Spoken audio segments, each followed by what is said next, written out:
হয়েছে।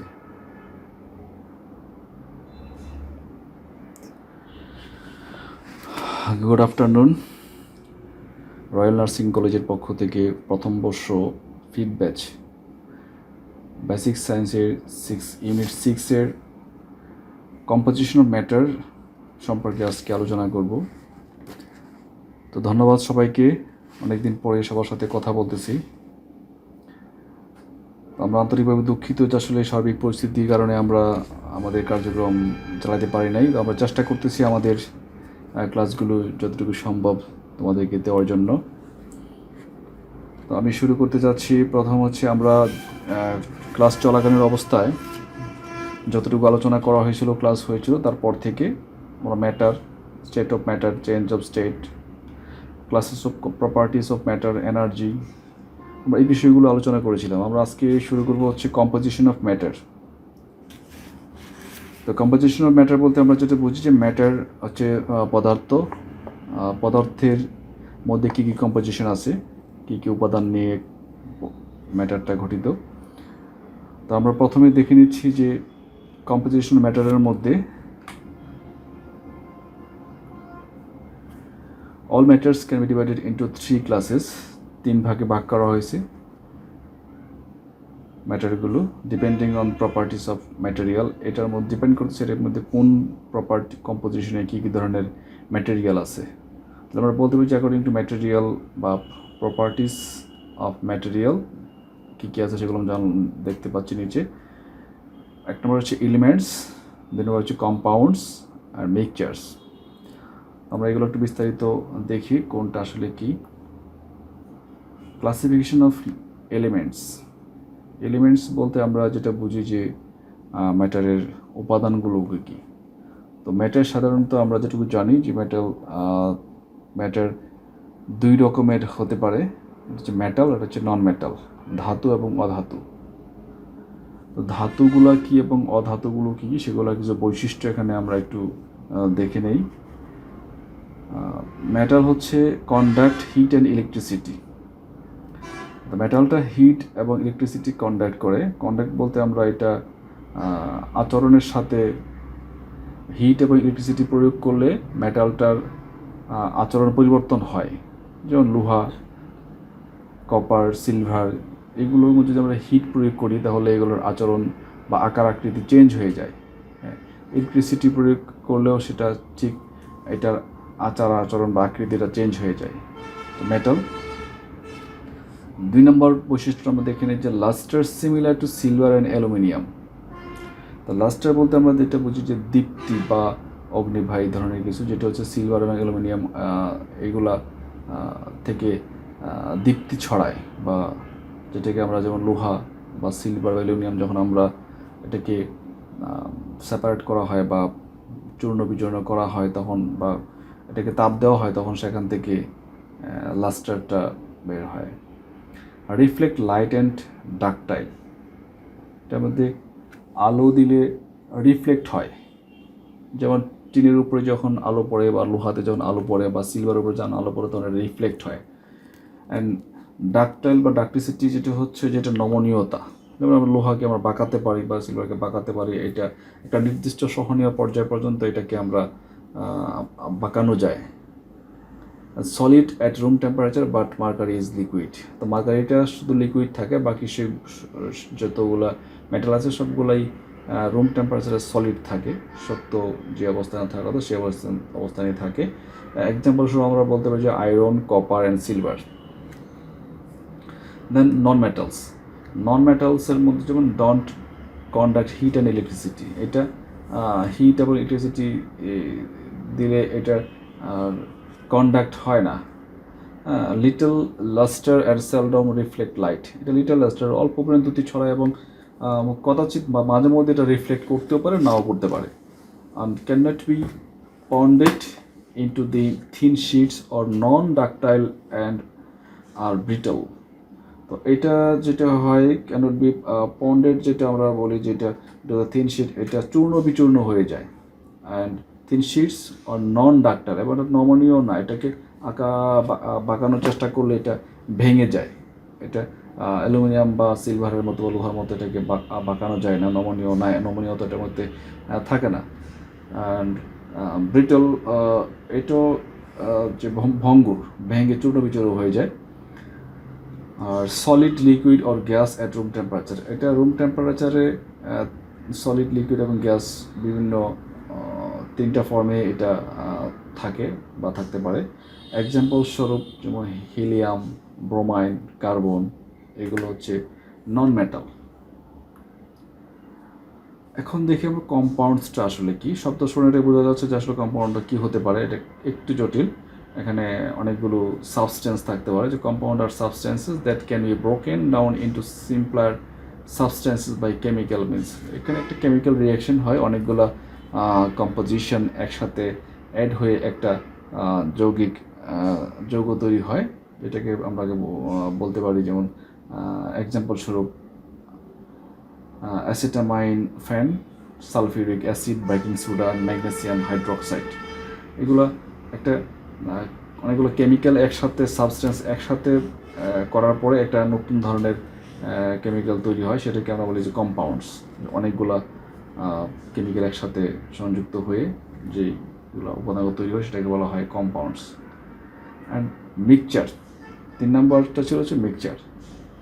তো মিক্সচারটা আমরা আসলে অনেক সময় দেখি যে আমরা মিক্সচার শব্দটার সাথে পরিচিত, যে মিশ্রণ শব্দটা শুনে বুঝতে পারছি যে আসলে এখানে মিশ্রণ হতে একের অধিক বা দুইয়ের অধিক উপাদান লাগে। যে mixer is a physical combination of 2 more substances. এটা ফিজিক্যালি আমরা কিছু উপাদান, কিছু কেমিক্যাল কিছু কিছু পদার্থ বা কিছু উপাদান একসাথে করলে একটা অনেকগুলো উপাদান একসাথে করার পরে একটা উপাদান তৈরি হয়, সেটাকে আমরা মিক্সচার বলতে পারি। যেমন লবণ পানি, তার সাথে যদি আমরা লেবুর রস, এগুলো দিয়ে আমরা যেটাকে বলতে পারি শরবত, যেটাকে আমরা বলি। অথবা বালু এবং পানি একসাথে মিশাইলে এটা একটা দ্রবণ মিশ্রণ তৈরি হয়। তো এটার মধ্যে কিছু ডিফারেন্সিয়েট আমরা করে নিতে পারি, যেমন কোনটা আসলে কী। তো 1 নম্বর কথা হচ্ছে যে mixture is a physical combination of 2 or more substances. The substance is a mixture retain their own properties. The substance is a retain their own properties, এটা এমন হতে পারে যে একসাথে মিশ্রণ করার পরে এটা আবার তার পুনরায় সেটা থেকে আলাদা করা যায়। একটা হচ্ছে যে composition of mixture is variable. Iron, nitrate and water, for examples, can be combined from an infinite number of mixtures. যেমন the substance in a mixture can be separated by physical means since there has been no chemical reaction between them. No chemical reaction is needed to separate the substances. যেমন পানি এবং আমরা types of মিক্সচার্স, এটা দেখলে একদম clear হবে যে আসলে মিক্সচারটা আসলে কয় ধরনের বা কী ধরনের হতে পারে। তো এখন আমরা দেখি যে হেটেরোজেনাস মিক্সচার এবং হোমোজেনাস মিক্সচার। হেটেরোজেনাস মিক্সচার হচ্ছে যে ভিন্নধর্মী পদার্থ, ভিন্নধর্মী এলিমেন্টস যদি আমরা একসাথে করি সেটাকে বলা হয় হেটেরোজেনাস। আর হোমোজেনাস হচ্ছে একই ধরনের, যেটা মেশানোর পরে আর এটাকে আর সেপারেট করা যায় না। তো আমরা আগের এটা দেখছিলাম যে আগের স্লাইডটাতে, ঠিক আমরা যে substance mixture can be separated by physical means. এটা হচ্ছে the composition of a mixture is a variable, iron, nitrate and water. তো আমরা যদি এখানে একটু দেখি যে হেটেরোজেনাস মিক্সচারটা, যে mixture that is not blended smoothly throughout the individual substance in the mixture are easily distinguishable, যেটা খুব সহজেই আলাদা করা যায়। এক্সাম্পল স্বরূপ দেখতে sand and water and trail mix, যে বালি এবং পানি একসাথে মিশালে এটাকে কিন্তু একটা পর্যায়ে পানিটা শুকিয়ে গেলে বালিটা রয়ে যায়। অথবা বালিটা থেকে আমরা পানি থেকে বালিটাকে আমরা আলাদাভাবে ছাঁকনির মাধ্যমে যে কোনোভাবে আমরা এটাকে আলাদা করা যায়। আর হোমোজেনাস হচ্ছে যে একই ধরনের, যেমন mixture that has a constant composition through out, every drop of the mixture will have the same relative amounts of its components. And homogeneous mixtures are also called solutions, যেটা আমরা দ্রবণ বলতে পারি। এক্সাম্পল শুধু যেটা একটু এক্সাম্পলটা দেখলে আমরা ক্লিয়ার হবো, যে সল্ট ওয়াটার অ্যান্ড লেমনেডস, যে লবণ পানি এবং লেবুর রস একসাথে মিলালে কিন্তু এখান থেকে লেবুর রস এবং পানিটাকে আলাদা করা আসলে যাচ্ছে না, যে এটা একসাথে মিশে একই রকম একটা কেমিক্যাল হয়ে গেল, একটা মিশ্রণ হয়ে গেল, একটা সলিউশন হয়ে গেল, যে সলিউশনটাকে আলাদা করার কোনো উপায় নাই। এটা হচ্ছে হোমোজেনাস আর হেটেরোজেনাস। আমরা কম্পাউন্ডস ভার্সেস মিক্সচার্স, এটার মধ্যে আসলে কি কোন ধরনের ডিফারেন্ট আছে, এটা দুটার মধ্যে পার্থক্যটা কি, এটা আমরা যদি এক কথায় দেখি যে compounds have properties that are uniquely different from the elements from which they are made. যে কম্পাউন্ডস হ্যাভ প্রপার্টিস, কম্পাউন্ডের নির্দিষ্ট প্রপার্টিস আছে, যেটা প্রপার্টিস বলতে আমরা যেটা বললাম যে এটাকে ভাঙা যায়, ধরা যায়, বা এটাকে বাঁকানো যায়, এটা দ্যাট আর ইউনিকলি ডিফারেন্ট, যেটা প্রত্যেকটা এবং ভাঙার পরে প্রত্যেকটা এলিমেন্টস কিন্তু আলাদা আলাদা বৈশিষ্ট্য বহন করে বা পাওয়া যায় from the elements from which they are made, যেটা প্রত্যেকটা উপাদান কী কী দ্বারা গঠিত হয়েছে তার মধ্যে কী কী আছে এটা আলাদা আলাদাভাবে বোঝা যায় কম্পাউন্ডসের মধ্যে থেকে। যে formula can always be written for a compound, sodium and chloride, তাকে যদি আমরা এটাকে যদি আলাদা করা হয় তাহলে সোডিয়াম পাওয়া যাবে এবং ক্লোরাইড পাওয়া যাবে, এটা কিন্তু আলাদা বৈশিষ্ট্য বহন করতেছে। আর মিক্সচার্স রিটেইন দেয়ার ইন্ডিভিজুয়াল প্রপার্টিস। তো মিক্সচারটা যখন হয়, আমরা দুটা জিনিসকে যখন একসাথে মিশাই তখন একটা মিক্সচার হয়ে যায়। যেমন মিক্সচারটা হওয়ার পর এটাকে আর দ্বিতীয়বার এটাকে রিটেন করার কোনো সিস্টেম নাই, বা সিস্টেম নাই বলতে আলাদা করা যায় না। যেমন salt water is salty and wet. যেমন সল্ট ওয়াটার, লবণ আর পানি যদি আমরা একসাথে মিশাই তাহলে সেটাকে ওখান থেকে আমরা আলাদা একটা মিশ্রণ পাবো, এবং সেটাকে ওইভাবে আলাদা করে কোনো বৈশিষ্ট্য আমরা এটাকে সল্টি অ্যান্ড ওয়েট, এটা লবণাক্ত এবং ভিজা হয়ে যাবে। লবণাক্তর একটা টেস্ট আমরা এখানে আলাদা পানি এবং লবণকে আলাদা করা যাচ্ছে না, যে salt water is salty and wet. তো মিক্সচার যেমন লেবুর রস এবং পানি যদি আমরা মিশাই, বা লবণ পানির সাথে লেবুর রস মেশানো হয়, অথবা চিনির সাথে যদি আমরা পানি মিশাই, তাহলে সেখান থেকে আমরা নতুন একটা প্রপার্টিস, ইন্ডিভিজুয়াল প্রপার্টিস আমরা পাইছি। সেই প্রপার্টিস থেকে আলাদাভাবে আমরা করার পরে ওটার স্পেসিফিক বৈশিষ্ট্যটা পাওয়া যাচ্ছে না, এটা নতুন একটা বৈশিষ্ট্য প্রকাশ করে এখানে। আমরা কম্পাউন্ডস এবং মিক্সচার্সের মধ্যে এটুকু সহজভাবে যদি বলি যে কম্পাউন্ডসকে ভাঙা যায় এবং এটা নির্দিষ্ট একটা প্রপার্টিস আছে, এবং এটা একটা ইন্ডিভিজুয়াল বৈশিষ্ট্য বহন করে, এবং সেখানে আমরা আলাদা করলে এটা কী কী উপাদান গঠিত